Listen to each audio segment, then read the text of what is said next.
सरस्वती श्री गुरुदत्तात्रेयाय नमः।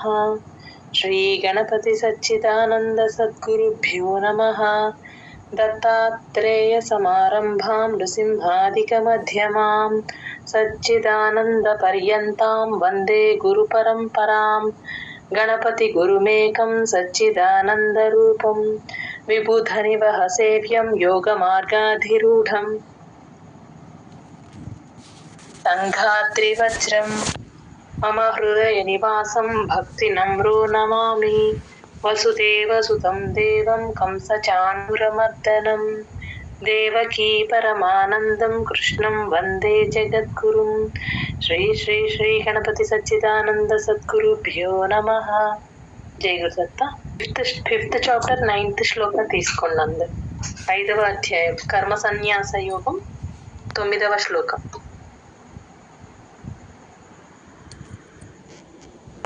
ప్రలపన్ విసృజన్ గృహన్ పా కింద రకారం ప్రలపన్ విసృజన్ అన్ని ఎన్నలే. గృహన్ గ్రూ తర్వాత హా కింద అణ ఉంది కదండి. హా కింద అణ నా మా ఎప్పుడు వచ్చినా సరే ముందు కింద అక్షరం చెప్పాక అప్పుడు హా చెప్తాం. గృహన్ పైన పెన్సిల్ తో రాసుకోండి. గృహన్ ప్రలపన్ విసృజన్ గృహన్ ప్రలపన్ విసృజన్ గృహన్ ప్రలపన్ విసృజన్ గృహన్ ప్రలపన్ విసృజన్ గృహన్ ఉన్మిషన్ నిమిషన్నపి ఉన్మిషన్ నిమిషన్నపి ఉన్మిషన్ నిమిషన్నపి ఉన్మిషన్ నిమిషన్నపి ఇంద్రియాణీంద్రియార్థేషు ఇక్కడ ఇంద్రి దా కింద రకారం ఉందండి. ఇంద్రియాణి అణాకి దీర్ఘం ఉంది గమనించండి. ఇంద్రియాణీంద్రియ నెక్స్ట్ దా కింద కూడా రకారం ఉంది. రా కింద థా ఒత్తు థా. ఇంద్రియార్థేషు రా కింద టీహెచ్ఏ థా అది గమనించండి. ఆ షూ కాస్త ముద్దగా పలకాలి. ఇంద్రియాణీంద్రియార్థేషు ఇంద్రియాణీంద్రియార్థేషు ఇంద్రియాణీంద్రియార్థేషు ఇంద్రియాణీంద్రియార్థేషు వర్తంత ఇది ధారయన్. వర్తంత తర్వాత చిన్న పాజ్ ఇవ్వండి, ఈ అచ్చు కాబట్టి. వర్తంత ఇది ధారయన్ ధాకి మహాప్రాణం ఉంది గమనించండి. వర్తంత ఇది ధారయన్. ఆ లాస్ట్ లో ఎన్లు యూజువల్ గా సగమే చెప్పకుండా మింగేస్తూ ఉంటారమ్మా, గమనించుకోండి. కరెక్ట్ గా పలకాలి అవన్నీ ఎన్లు కూడా. వర్తంత ఇతి ధారయన్ వర్తంత ఇతి ధారయన్ వర్తంత ఇతి ధారయన్ ప్రలపన్ విసృజన్ గృహన్ ఉన్మిషన్ నిమిషన్నపి ప్రలపన్ విసృజన్ గృహన్ ఉన్మిషన్ నిమిషన్నపి ప్రలపన్ విసృజన్ గృహన్ ఉన్మిషన్ నిమిషన్నపి ప్రలపన్ విసృజన్ గృహన్ ఉన్మిషన్ నిమిషన్నపి ఇంద్రియాణీంద్రియార్థేషు వర్తంత ఇతి ధారయన్ ఇంద్రియాణీంద్రియార్థేషు వర్తంత ఇతి ధారయన్ ఇంద్రియాణీంద్రియార్థేషు వర్తంత ఇతి ధారయన్ ఇంద్రియాణీంద్రియార్థేషు వర్తంత ఇతి ధారయన్ ప్రలపన్ విసృజన్ గృహన్ ఉన్మిషన్ నిమిషన్నపి ఇంద్రియాణీంద్రియార్థేషు వర్తంత ఇతి ధారయన్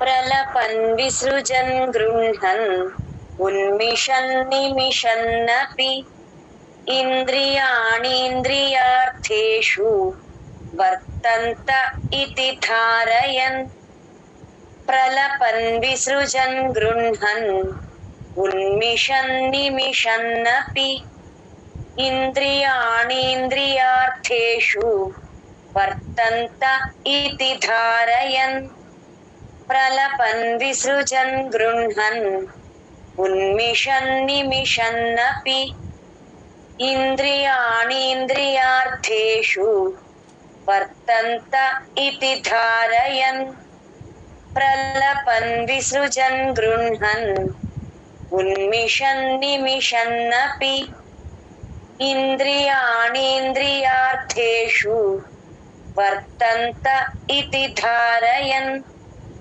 प्रलपन् विसृजन् गृह्णन् उन्मिषन्निमिषन्नपि इन्द्रियाणीन्द्रियार्थेषु वर्तन्त इति धारयन् प्रलपन् विसृजन् गृह्णन् उन्मिषन्निमिषन्नपि इन्द्रियाणीन्द्रियार्थेषु वर्तन्त इति धारयन् प्रलपन् विसृजन् गृह्णन् उन्मिषन्निमिषन्नपि इन्द्रियाणीन्द्रियार्थेषु वर्तन्त इति धारयन्.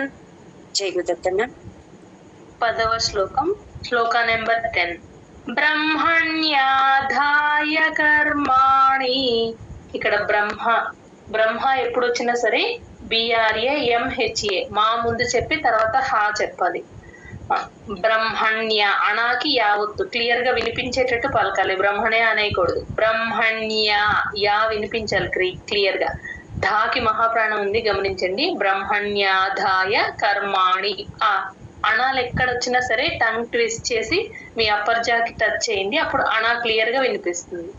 బ్రహ్మణ్యాధాయ కర్మాణి. బ్రహ్మణ్యాధాయ కర్మాణి. బ్రహ్మణ్యాధాయ కర్మాణి. బ్రహ్మణ్యాధాయ కర్మాణి. సంగం త్యక్త్వా కరోతి యః. సంగం త్యక్త్వా తా కింద యావత్తు, కాకి పొల్లు పెట్టి తా కింద వావత్తు. త్యక్త్వా పైన పెన్సిల్ తో రాసేసుకోండి. త్యక్తియా అనేస్తారు ఒకసారి. వావత్తు కింద, కా కింద తావత్తు వావత్తు రెండు వినిపించేటట్టు చెప్పాలి. త్యక్త్వా కరోతి యః. చివరిలో విసర్గ ఉంది గమనించండి. సంగం త్యక్త్వా కరోతి యః. సంగం త్యక్త్వా కరోతి యః. సంగం త్యక్త్వా కరోతి యః. సంగం త్యక్త్వా కరోతి యః. లిప్యతేన స పాపేన. లిప్యతేన స పాపేన.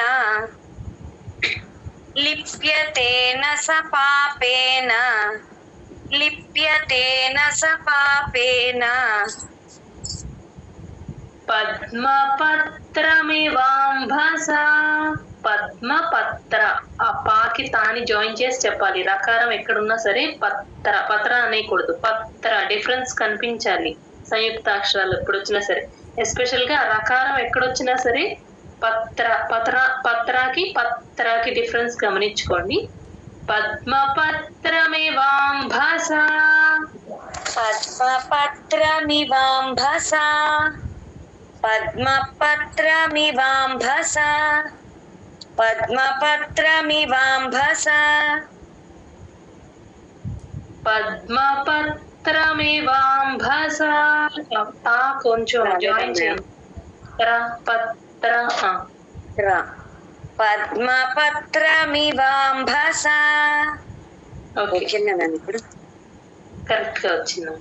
బ్రహ్మణ్యాధాయ కర్మాణి సంగం త్యక్త్వా కరోతి యః. బ్రహ్మణ్యాధాయ కర్మాణి సంగం త్యక్త్వా కరోతి యః బ్రహ్మణ్యాధాయ కర్మాణి సంగం త్యక్త్వా కరోతి యః బ్రహ్మణ్యాధాయ కర్మాణి సంగం త్యక్త్వా కరోతి యః లిప్యతేన స పాపేన పద్మపత్రమివాంభసా లిప్యతేన స పాపేన పద్మపత్రమివాంభసా లిప్యతేన స పాపేన పద్మపత్రమివాంభసా లిప్యతేన స పాపేన పద్మపత్రమివాంభసా బ్రహ్మణ్యాధాయ కర్మాణి సంగం త్యక్త్వా కరోతి యః లిప్యతేన స పాపేన పద్మపత్రమివాంభసా బ్రహ్మణ్యాధాయ కర్మాణి సంగం త్యక్త్వా కరోతి యః లిప్యతేన స పాపేన పద్మపత్రమివాంభసా బ్రహ్మణ్యాధాయ కర్మాణి సంగం త్యక్త్వా కరోతి యః లిప్యతేన స పాపేన పద్మపత్రమివాంభసా బ్రహ్మణ్యాధాయ కర్మాణి సంగం త్యక్త్వా కరోతి యః లిప్యతేన స పాపేన పద్మపత్రమివాంభసా బ్రహ్మణ్యాధాయ కర్మాణి సంగం త్యక్త్వా కరోతి యః లిప్యతేన స పాపేన పద్మపత్రమివాంభసా బ్రహ్మణ్యాధాయ కర్మాణి సంగం త్యక్త్వా కరోతి యః లిప్యతేన స పాపేన పద్మపత్రమివాంభసా బ్రహ్మణ్యాధాయ కర్మాణి సంగం త్యక్త్వా కరోతి యః లిప్యతేన స పాపేన పద్మపత్రమివాంభసా బ్రహ్మణ్యాధాయ కర్మాణి సంగం త్యక్త్వా కరోతి యః లిప్యతేన స పాపేన పద్మపత్రమివాంభసా. జై గురుదత్తమ. 11th శ్లోక 11వ శ్లోకం. కాయేన మనసా బుద్ధ్యా కాయేన మనసా బుద్ధ్యా ధా కింద దావొత్తు మహాప్రాణం యావత్తు అన్ని వినపడేటట్టు పలకాలి. భూకి దాని జాయిన్ చేసుకుంటే దా కింద దావొత్తు క్లియర్ గా వినిపిస్తుంది. బుద్ధియా ఆ యా కొంచెం క్లియర్ గా వినిపించేటట్టు పలకాలి అందరూ. కాయేన మనసా బుద్ధ్యా కాయేన మనసా బుద్ధ్యా కాయేన మనసా బుద్ధ్యా కాయేన మనసా బుద్ధ్యా కేవలైరింద్రియైరపి కేవలై లా ప్లస్ ఐ లై అక్కడ ఐకారం ఎక్కడ వచ్చినా సరే ఆ అక్షరానికి ఐ జాయిన్ చేసుకుంటే మీకు కరెక్ట్ గా ఐత్వం కరెక్ట్ గా వినిపిస్తుంది. కేవలై రింద్రి దా కింద రకారం రింద్రి యై యా ప్లస్ ఐ యైరపి. యై కూడా కొంచెం అందరూ కొంచెం పలకలేకపోతారు. యా ప్లస్ ఐ ఫస్ట్ అలా ప్రాక్టీస్ చేసుకోండి. యైరపి అలా ప్రాక్టీస్ చేసుకొని జాయిన్ చేస్తే క్లియర్ గా పలకగలుగుతారు. కేవలైరింద్రియైరపి కేవలైరింద్రియైరపి కేవలైరింద్రియైరపి కేవలైరింద్రియైరపి యోగినః కర్మ కుర్వంతి యోగినః నా పక్కన విసర్గ యోగిన పక్కన విసర్గ హెచ్ సౌండ్ అండి. కా ముందు ఎప్పుడు విసర్గ వచ్చినా హెచ్ సౌండే చెప్తాం. అక్కడ విసర్గ హెచ్ లాగా రాసేసుకోండి పైన. యోగినః కర్మ కుర్వంతి అంతే. కుర్వంతి దీర్ఘాలు పెట్టద్దు, దీర్ఘం ఉన్న చోటే పెట్టండి. యోగినః కర్మ కుర్వంతి యోగినః కర్మ కుర్వంతి योगिनः कर्म कुर्वन्ति योगिनः कर्म कुर्वन्ति సంగం త్యక్త్వాత్మశుద్ధయే సంగం త్యక్త్వా కా కింద తావొత్తు వావొత్తు రెండు వినపడాలి త్యక్త్వాత్మ ఆ తా కింద మావొత్తు కూడా ఆ వాకి మాని తాని జాయిన్ చేసి చెప్పుకుంటే ఆ తా కింద మావొత్తు కూడా క్లియర్ గా వినిపిస్తుంది త్యక్త్వాత్మ శుద్ధయే షూకి దాని జాయిన్ చేసి చెప్పండి దా కింద దావొత్తు మహాప్రాణం రెండు ఉన్నాయి గమనించండి సంగం త్యక్త్వాత్మశుద్ధయే సంగం త్యక్త్వాత్మశుద్ధయే సంగం త్యక్త్వాత్మశుద్ధయే సంగం త్యక్త్వాత్మశుద్ధయే కాయేన మనసా బుద్ధ్యా కేవలైరింద్రియైరపి కాయేన మనసా బుద్ధ్యా కేవలైరింద్రియైరపి కాయేన మనసా బుద్ధ్యా కేవలైరింద్రియైరపి కాయేన మనసా బుద్ధ్యా కేవలైరింద్రియైరపి యోగినః కర్మ కుర్వంతి సంగం త్యక్త్వాత్మశుద్ధయే योगिनः कर्म कुर्वन्ति संगं त्यक्त्वात्मशुद्धये योगिनः कर्म कुर्वन्ति संगं त्यक्त्वात्मशुद्धये योगिनः कर्म कुर्वन्ति संगं त्यक्त्वात्मशुद्धये कायेन मनसा बुद्ध्या केवलैरिन्द्रियैरपि योगिनः कर्म कुर्वन्ति संगं त्यक्त्वात्मशुद्धये कायेन मनसा बुद्ध्या केवलैरिन्द्रियैरपि योगिनः कर्म कुर्वन्ति संगं त्यक्त्वात्मशुद्धये कायेन मनसा बुद्ध्या केवलैरिन्द्रियैरपि योगिनः कर्म कुर्वन्ति संगं त्यक्त्वात्मशुद्धये कायेन मनसा बुद्ध्या केवलैरिन्द्रियैरपि योगिनः कर्म कुर्वन्ति संगं त्यक्त्वात्मशुद्धये कायेन मनसा बुद्ध्या केवलैरिन्द्रियैरपि योगिनः कर्म कुर्वन्ति संगं त्यक्त्वात्मशुद्धये कायेन मनसा बुद्ध्या केवलैरिन्द्रियैरपि योगिनः कर्म कुर्वन्ति संगं त्यक्त्वात्मशुद्धये कायेन मनसा बुद्ध्या केवलैरिन्द्रियैरपि योगिनः कर्म कुर्वन्ति संगं त्यक्त्वात्मशुद्धये कायेन मनसा बुद्ध्या केवलैरिन्द्रियैरपि योगिनः कर्म कुर्वन्ति संगं त्यक्त्वात्मशुद्धये जय गुरुदेव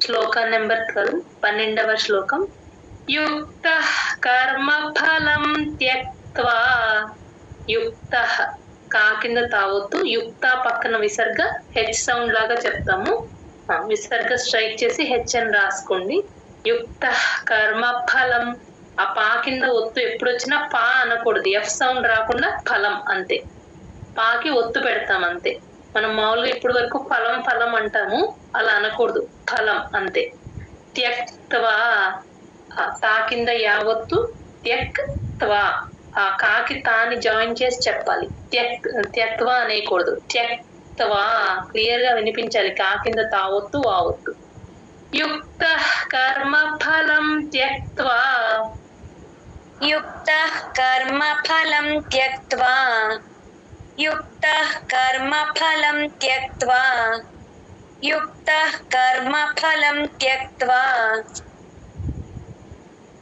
శాంతిమాప్నోతి నైష్ఠికీం శాంతిమాప్నోతి పా కింద నా ఒత్తు మాప్నోతి నైష్ఠికీం నా ప్లస్ ఐ నైష్ఠి ఆ షా కింద టా ఒత్తు కొంచెం కంఠం అంటాం కదా అలా కొంచెం నొక్కినట్టు చెప్పాలి కొంచెం గట్టిగా చెప్పాలి అప్పుడే అది కరెక్ట్ గా వినిపిస్తుంది నైష్ఠి అలా నైష్ఠికీం ఆ కాకి యూజువల్ గా దీర్ఘం మిస్ చేస్తూ ఉంటారమ్మా గమనించుకోండి అందరూ శాంతిమాప్నోతి నైష్ఠికీం शान्तिमाप्नोति नैष्ठिकीम् शान्तिमाप्नोति नैष्ठिकीम् शान्तिमाप्नोति नैष्ठिकीम्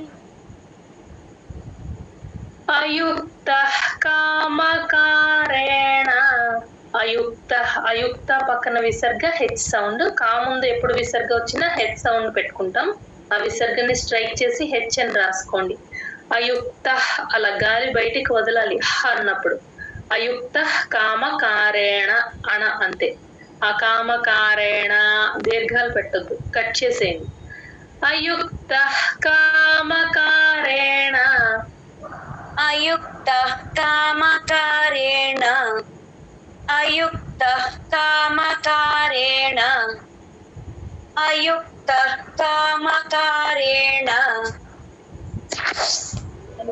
సక్తో నిబధ్యతే ఫలే పా కింద ఒత్తు మాత్రమే ఉంది గమనించండి ఎఫ్ సౌండ్ రాకూడదు ఫలే సక్తో కా కింద తావొత్తు నిబధ్యతే ఇక్కడ బాకి మహాప్రాణం పెట్టేస్తూ ఉంటారు గమనించుకోండి బాకి మహాప్రాణం లేదు ఓన్లీ దాకి మాత్రమే మహాప్రాణం యావత్తు ఉన్నాయి నిబధ్యతే అంతే ఫలే సక్తో నిబధ్యతే फले सक्तो निबध्यते फले सक्तो निबध्यते फले सक्तो निबध्यते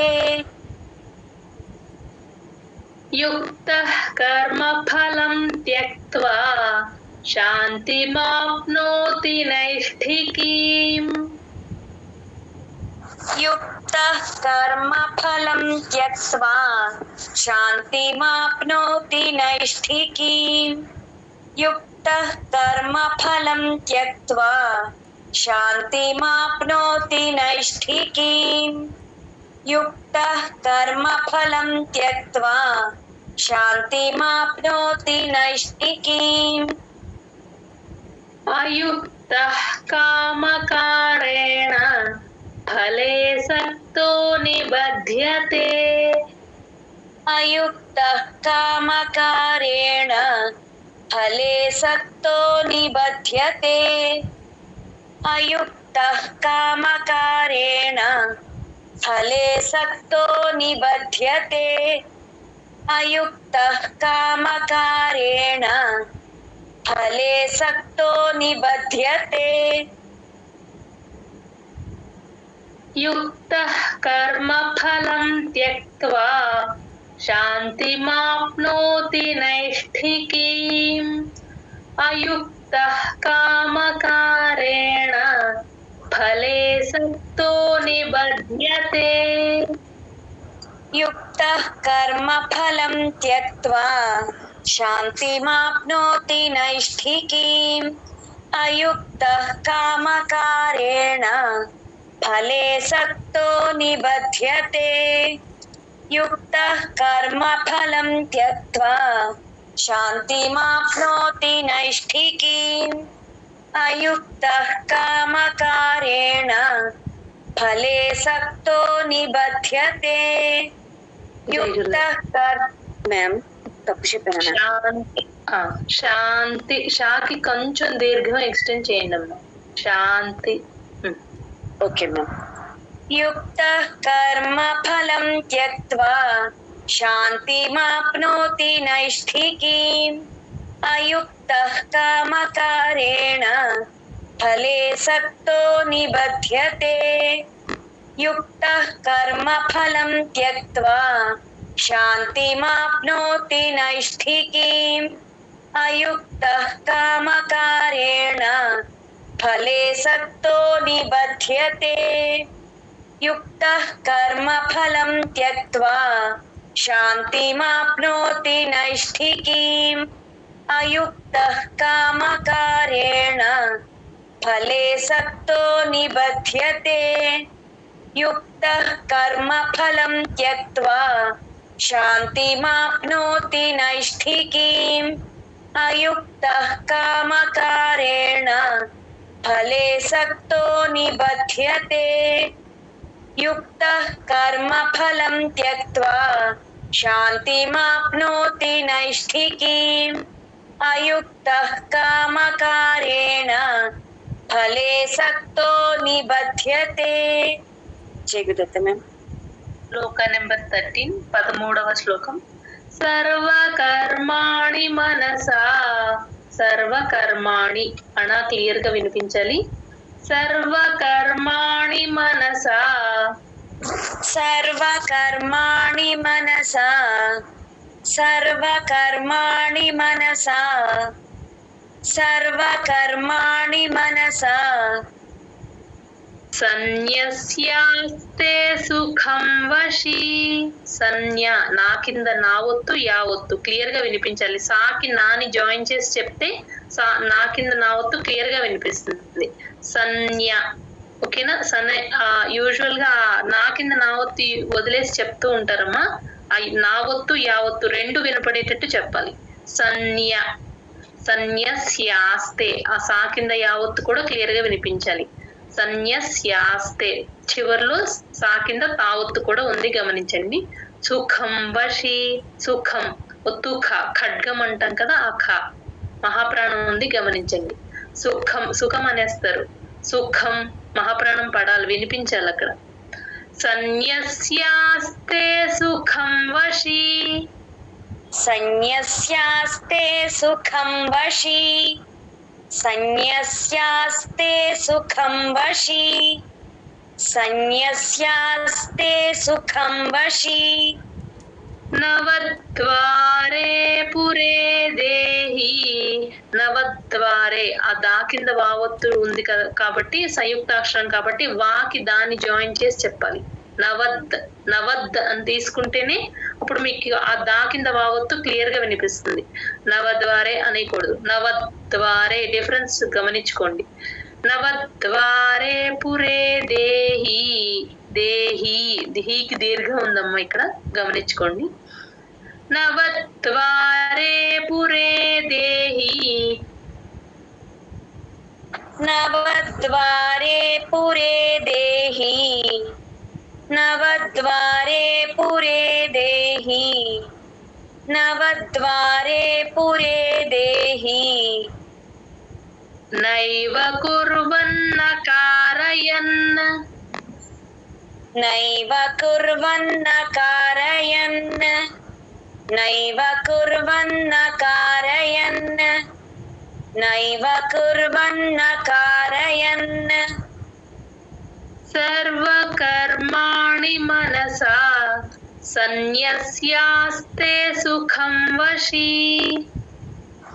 సర్వకర్మాణి మనసా సన్యస్యాస్తే సుఖం వశి సర్వకర్మాణి మనసా సన్యస్యాస్తే సుఖం వశి సర్వకర్మాణి మనసా సన్యస్యాస్తే సుఖం వశి నవద్వారే పురే దేహి నైవ కుర్వన్న కారయన్.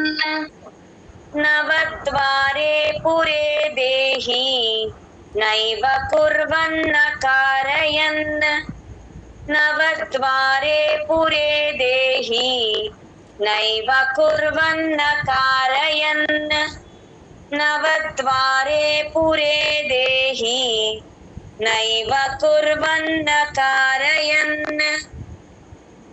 సర్వకర్మాణి మనసా సన్యస్యాస్తే సుఖం వశి. నవద్వారే పురే దేహి నైవ కుర్వన్న కారయన్ సర్వకర్మాణి మనసా సన్యస్యాస్తే సుఖం వశి నవద్వారే పురే దేహి నైవ కుర్వన్న కారయన్ సర్వకర్మాణి మనసా సన్యస్యాస్తే సుఖం వశి నవద్వారే పురే దేహి నైవ కుర్వన్న కారయన్ సర్వకర్మాణి మనసా సన్యస్యాస్తే సుఖం వశి నవద్వారే పురే దేహి నైవ కుర్వన్న కారయన్ సర్వకర్మాణి మనసా సన్యస్యాస్తే సుఖం వశి నవద్వారే పురే దేహి నైవ కుర్వన్న కారయన్ సర్వకర్మాణి మనసా సన్యస్యాస్తే సుఖం వశి నవద్వారే పురే దేహి నైవ కుర్వన్న కారయన్ సర్వకర్మాణి మనసా సన్యస్యాస్తే సుఖం వశి నవద్వారే పురే దేహి నైవ కుర్వన్న కారయన్. చెగుదతమా 14th శ్లోక. నకర్తృత్వం నకర్మాణి.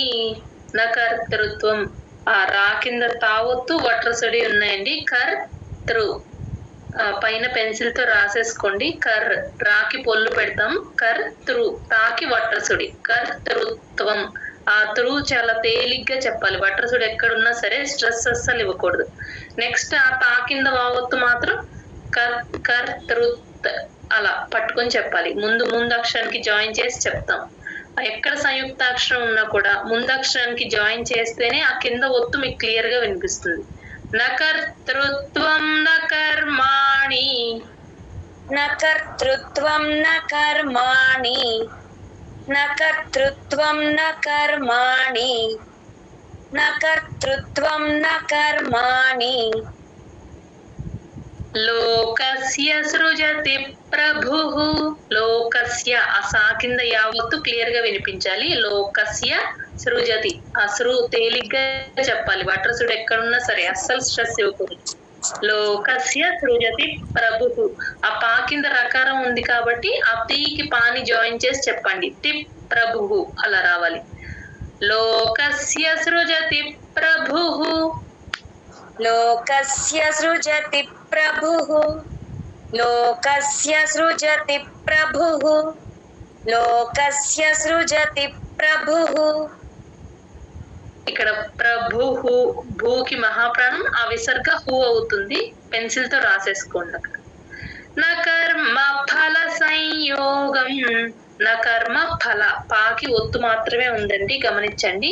ఫల సంయోగం ఆ యా ముందు ఎప్పుడు సున్నా వచ్చినా మనం సగమే చెప్తాం ఆ అక్షరాన్ని అనుస్వరాన్ని.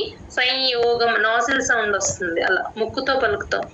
నకర్మ ఫల సంయోగం. నకర్మ ఫల సంయోగం. నకర్మ ఫల సంయోగం. నకర్మ ఫల సంయోగం. స్వభావస్తు ప్రవర్తతే. స్వభావస్తు భాకి మహాప్రాణం ఉందండి. స్వభావస్తు ప్రవర్తతే పా కింద రకారం.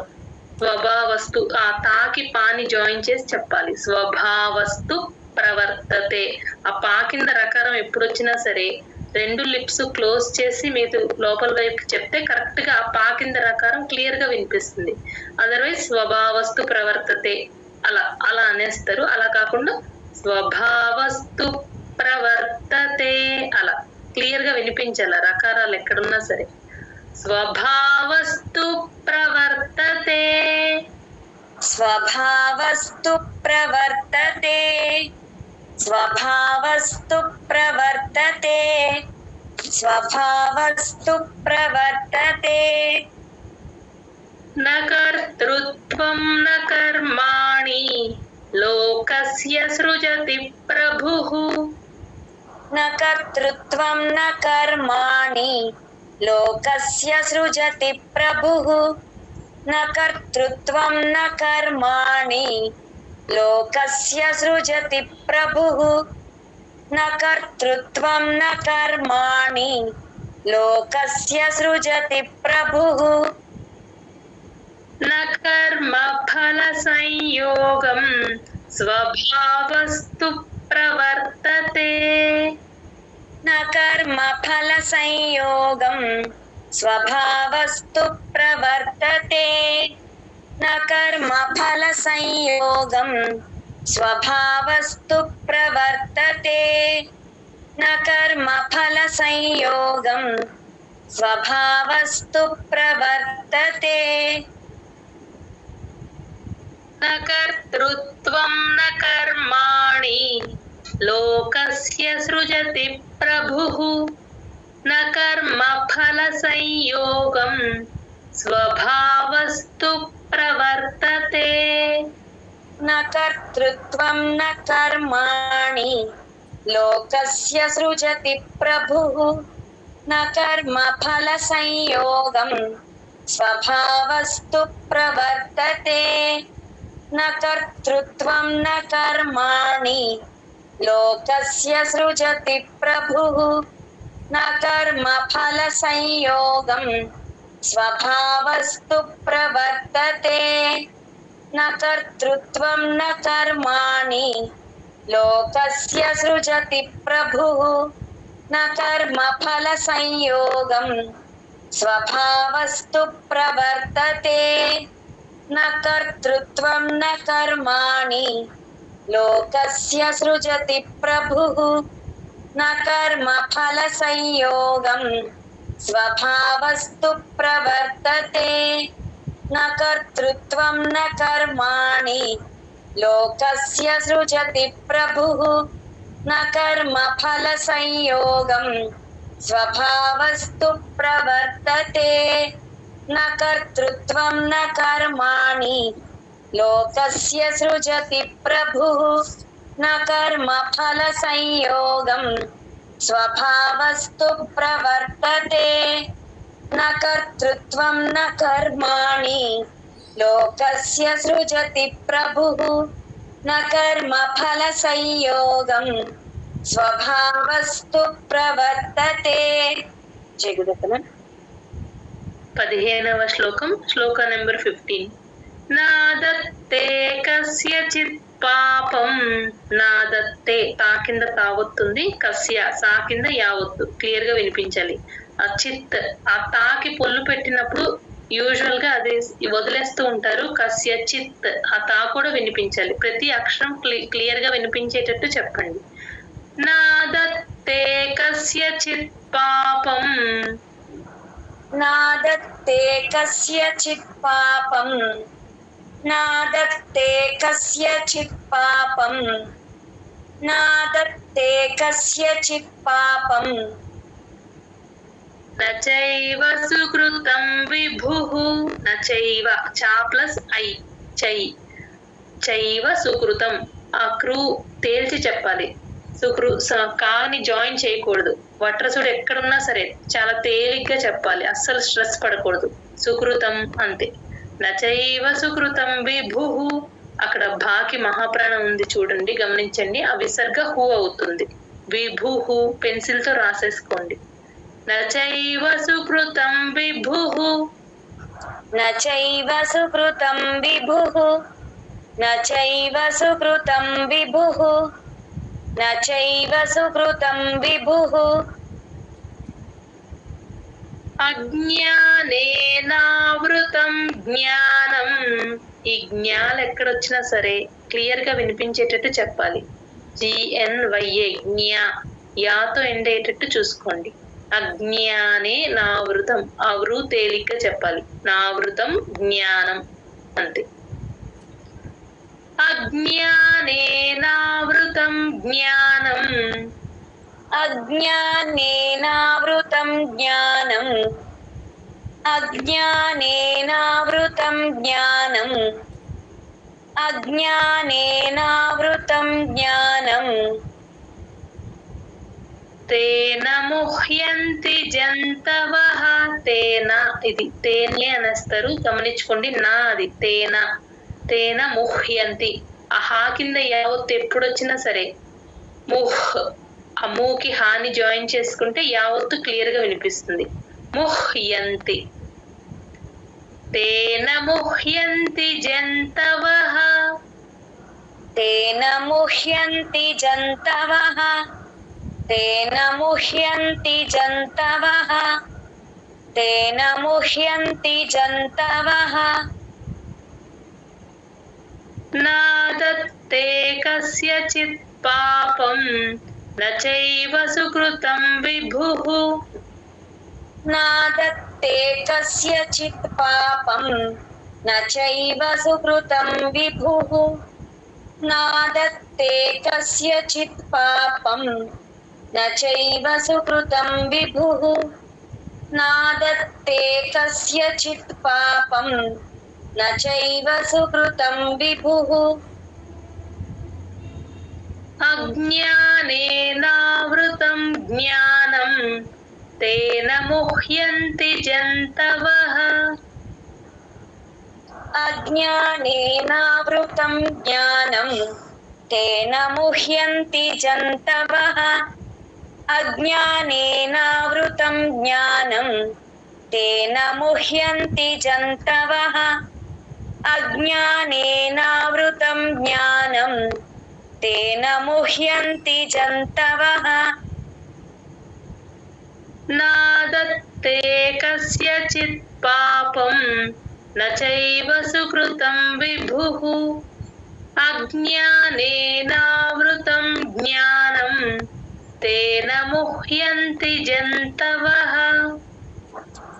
నాదత్తే కస్యచిత్ పాపం నచైవ సుకృతం విభుః అజ్ఞానేనావృతం జ్ఞానం తేన ముహ్యంతి జంతవః నాదత్తే కస్యచిత్ పాపం నచైవ సుకృతం విభుః అజ్ఞానేనావృతం జ్ఞానం తేన ముహ్యంతి జంతవః నాదత్తే కస్యచిత్ పాపం నచైవ సుకృతం విభుః అజ్ఞానేనావృతం జ్ఞానం తేన ముహ్యంతి జంతవః నాదత్తే కస్యచిత్ పాపం నచైవ సుకృతం విభుః అజ్ఞానేనావృతం జ్ఞానం తేన ముహ్యంతి జంతవః నాదత్తే కస్యచిత్ పాపం నచైవ సుకృతం విభుః అజ్ఞానేనావృతం జ్ఞానం తేన ముహ్యంతి జంతవః నాదత్తే కస్యచిత్ పాపం నచైవ సుకృతం విభుః అజ్ఞానేనావృతం జ్ఞానం తేన ముహ్యంతి జంతవః నాదత్తే కస్యచిత్ పాపం నచైవ సుకృతం విభుః అజ్ఞానేనావృతం జ్ఞానం తేన ముహ్యంతి జంతవః. జయగుదత్త మ్యామ్. శ్లోక నెంబర్ 16 16వ శ్లోకం. జ్ఞానేన తు తదజ్ఞానం జిఎన్వైఏ జ్ఞా క్లియర్ గా వినిపించాలి. యావత్తు లాస్ట్ లో గా కింద నా ఒత్తు లాగా చెప్పకూడదు. అజ్ఞా అనేస్తారు, అలా కాదు. జ్ఞానేన తు తదజ్ఞానం. ఇక్కడ తూ పక్కన తా ఉందండి, గమనించండి. తుదద అనేస్తారు, అది తు తా అంతే. రెండు తాలు వినిపించాలి. తుతద జ్ఞానం. జ్ఞానేన తుతద జ్ఞానం. జ్ఞానేన తు తదజ్ఞానం. జ్ఞానేన తు తదజ్ఞానం. జ్ఞానేన తు తదజ్ఞానం. ఏషాం నాశితమాత్మనః ఏషాం అది అచ్చు కాదు యాగుణింతంలో యాది ఏషాం ఆ షా కాస్త ముద్దగా పలకాలి షా టంక్ కొంచెం ట్విస్ట్ చేసి టా టా డా డా అలా ఎలా పలుకుతారో ఆ షా కొంచెం ముద్దగా ఆ షా కూడా అలా కొంచెం టంగ్ ట్విస్ట్ చేస్తే మీకు ఆ షా క్లియర్ గా వినిపిస్తుంది ఏషాం నాశిత నాశిత నాషి అది షా కూడా గమనించండి శంకర షా అది మామూలు షా చెప్పేస్తారు సరస్వతి సా అలా చెప్పకూడదు నాశిత మాత్మనః మాకి తాని జాయిన్ చేసి చెప్పాలి మాత్మన అని అనేయకుండా మాత్మనః డిఫరెన్స్ అబ్జర్వ్ చేసుకోండి సంయుక్తాక్షరం వచ్చినప్పుడు ముందు జాయిన్ చేస్తేనే అది క్లియర్ గా వినిపిస్తుంది దాని కింద ఒత్తు ఏషాం నాశితమాత్మనః येषां नाशितमात्मनः येषां नाशितमात्मनः येषां नाशितमात्मनः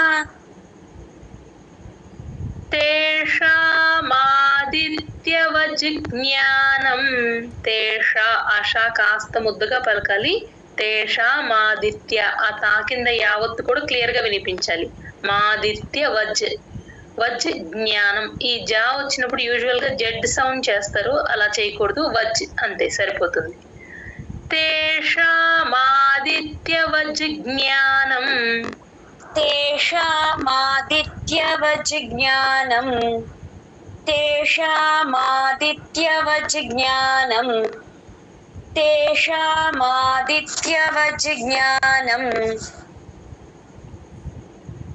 ప్రకాశయతి తత్పరం పా కింద రకారం ఉందండి గమనించండి ప్రకాశ షా శంకర షా ప్రకాశయతి తత్పరం తత్పరం తత్ ప్లస్ ప తత్పరం ప్రకాశయతి తత్పరం प्रकाशयति तत्परं प्रकाशयति तत्परं प्रकाशयति तत्परं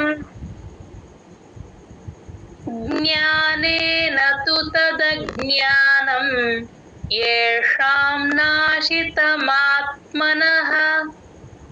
ज्ञानेन तु तदज्ञानं येषां नाशितमात्मनः ज्ञानेन तु तदज्ञानं येषां नाशितमात्मनः ज्ञानेन तु तदज्ञानं सारी मैम ज्ञानेन तु तदज्ञानं येषां नाशितमात्मनः తేషామాదిత్యవజిజ్ఞానం ప్రకాశయతి తత్పరం तेषामादित्यवजिज्ञानं प्रकाशयति तत्परं तेषामादित्यवजिज्ञानं प्रकाशयति तत्परं तेषामादित्यवजिज्ञानं प्रकाशयति तत्परं జ్ఞానేన తు తదజ్ఞానం యేషాం నాశితమాత్మనః తేషామాదిత్యవజిజ్ఞానం ప్రకాశయతి తత్పరం ज्ञानेन तु तदज्ञानं येषां नाशितमात्मनः तेषामादित्यवजिज्ञानं प्रकाशयति तत्परं ज्ञानेन तु तदज्ञानं येषां नाशितमात्मनः तेषामादित्यवजिज्ञानं प्रकाशयति तत्परं ज्ञानेन तु तदज्ञानं येषां नाशितमात्मनः तेषामादित्यवजिज्ञानं प्रकाशयति तत्परं ज्ञानेन तु तदज्ञानं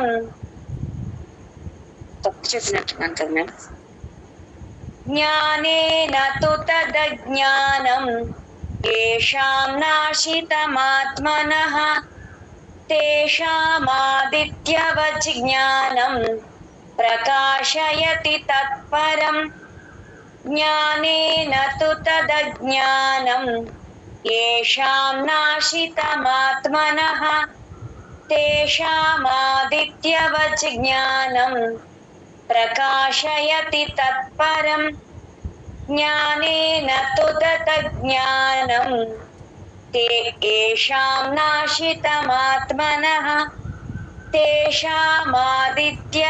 ज्ञानं प्रकाशयति तत्परम् ज्ञानेन तु तदज्ञानं येषां नाशितमात्मनः तेषामादित्यवत् ज्ञानं ప్రకాశయతి తత్పరం. జై గురుదత్త మ్యామ్. 17వ శ్లోకం, శ్లోక నెంబర్ 17. ఇక్కడ పెన్సిల్స్ తో అందరు కొంచెం ఈ శ్లోకం మాత్రం పైన రాసేసుకోండి. తద్బుద్ధయస్తదాత్మానః. తద్ బుద్ధయ, భూకి మహాప్రాణం లేదు, బుద్ధయ దా కింద దావొత్తు మహాప్రాణం ఉంది గమనించండి. తద్ దాకి పొల్లు పెడతాం అంతే. తద్ బుద్ధయ, బుద్ధయ తర్వాత యా తర్వాత సాకి పొల్లు పెట్టాలి. తద్బుద్ధయస్ అని తీసుకోవాలి. తద్బుద్ధయస్ తదాత్మానః. తా మామూలు ప్లేన్ తా. తదాత్మానః తా కింద మావత్తు కూడా క్లియర్ గా వినిపించాలి. తద్బుద్ధయస్ తదాత్మానః. అందరూ ఇది మాత్రం పెన్సిల్ తో రాసేసుకోండి. తద్బుద్ధయస్తదాత్మానః. తద్బుద్ధయస్తదాత్మానః. తద్బుద్ధయస్తదాత్మానః. తద్బుద్ధయస్తదాత్మానః.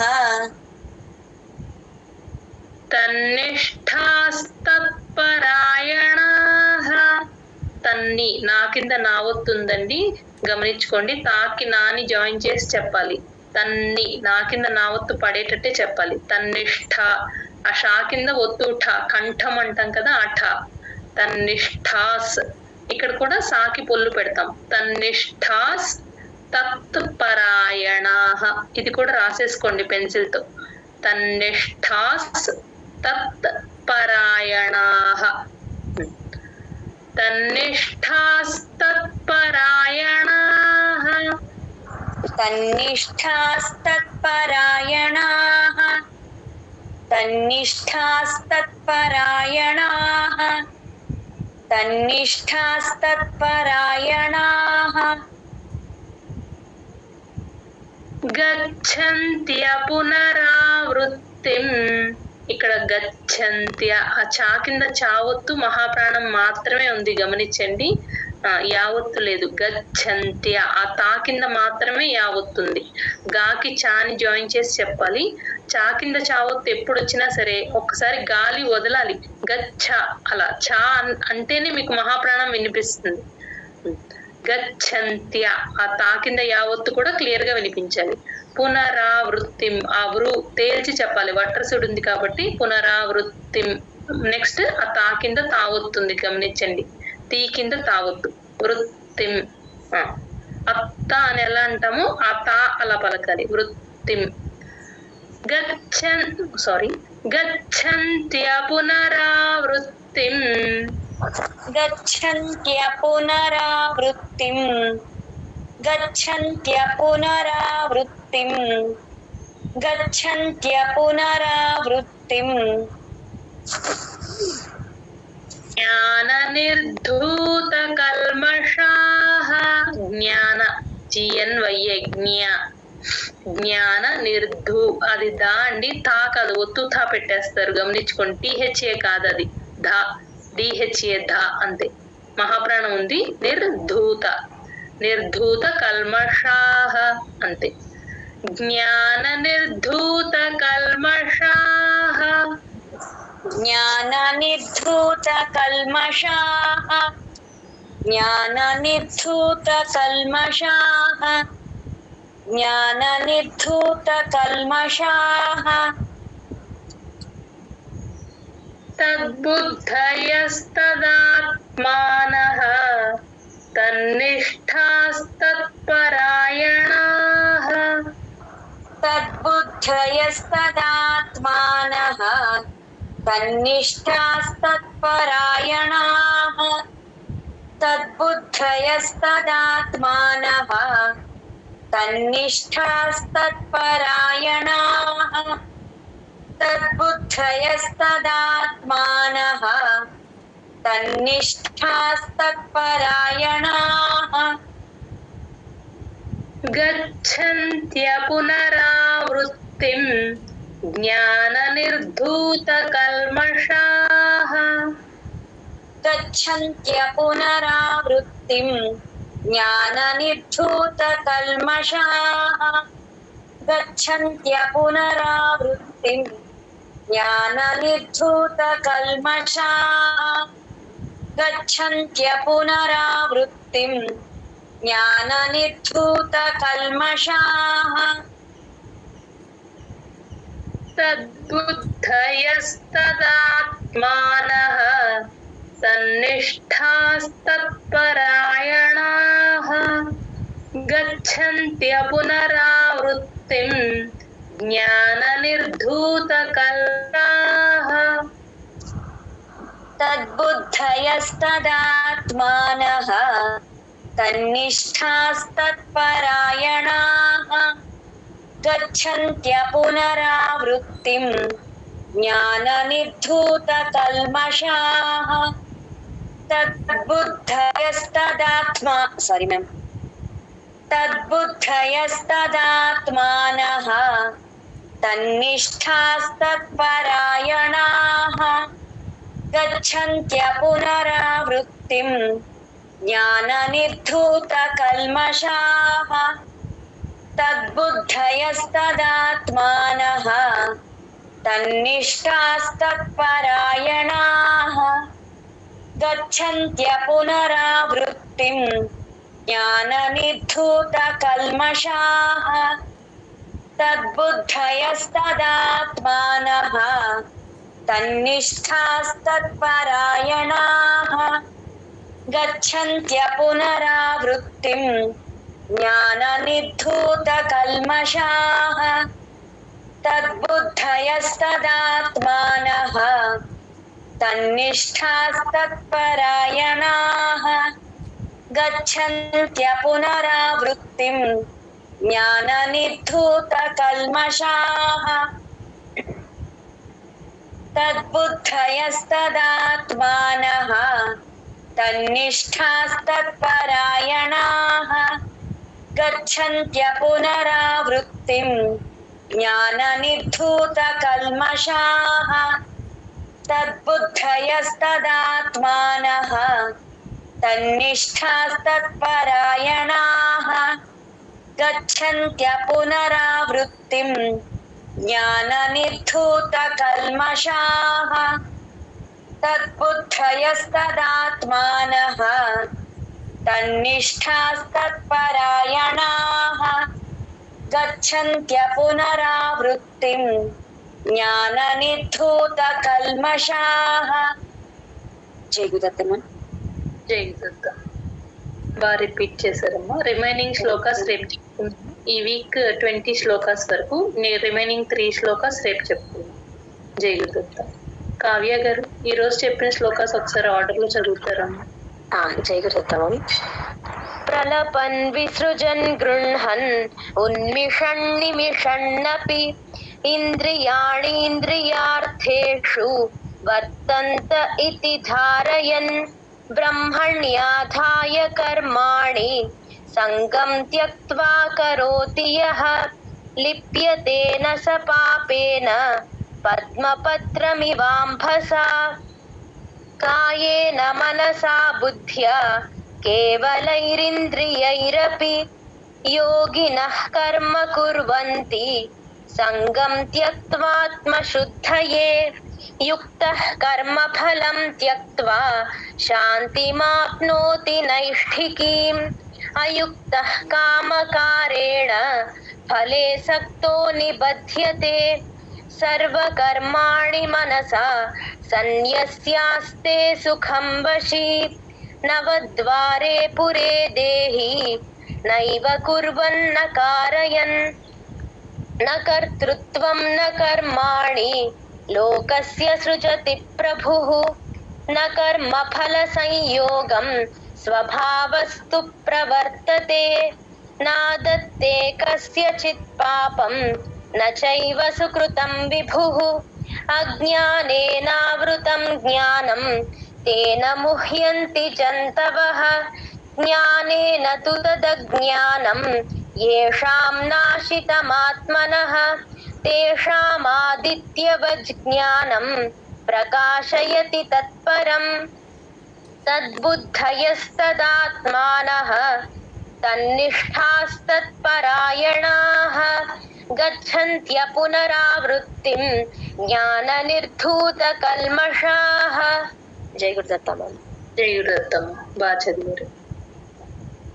ఇప్పటి వరకు చెప్పిన శ్లోకాస్ అన్ని, ఈ వీక్ చెప్పిన శ్లోకాస్ అన్ని ఒక్కసారి అందరూ బాగా ప్రిపేర్ అయ్యి రండమ్మా. 5th chapter 1 to 17 shlokas prepare అయ్యి రండి. రేపు 18, 19, 20 చెప్పుకుందాం. చెప్పాక అందరితో చదివిస్తాను. ఒకసారి అందరూ బాగా ప్రిపేర్ అయ్యి రండి. బాలస్వామిజీ గారు ఆడియో పెట్టుకుని ప్రిపేర్ అయ్యి రండి. అలాగే అయిపోయిన చాప్టర్స్ అన్ని రెగ్యులర్ గా ఎవ్రీడే చూసి చూడకుండా, మెమరైజర్స్ అయితే చూసి ఒకసారి చూడకుండా ఖచ్చితంగా చదువుకోండి. బ్యాక్ చాప్టర్స్ 12, 1, 2, 3, 4 అయిపోయినాయి కదా మనకి. రెగ్యులర్ గా చదువుకుంటూ ఉండండి.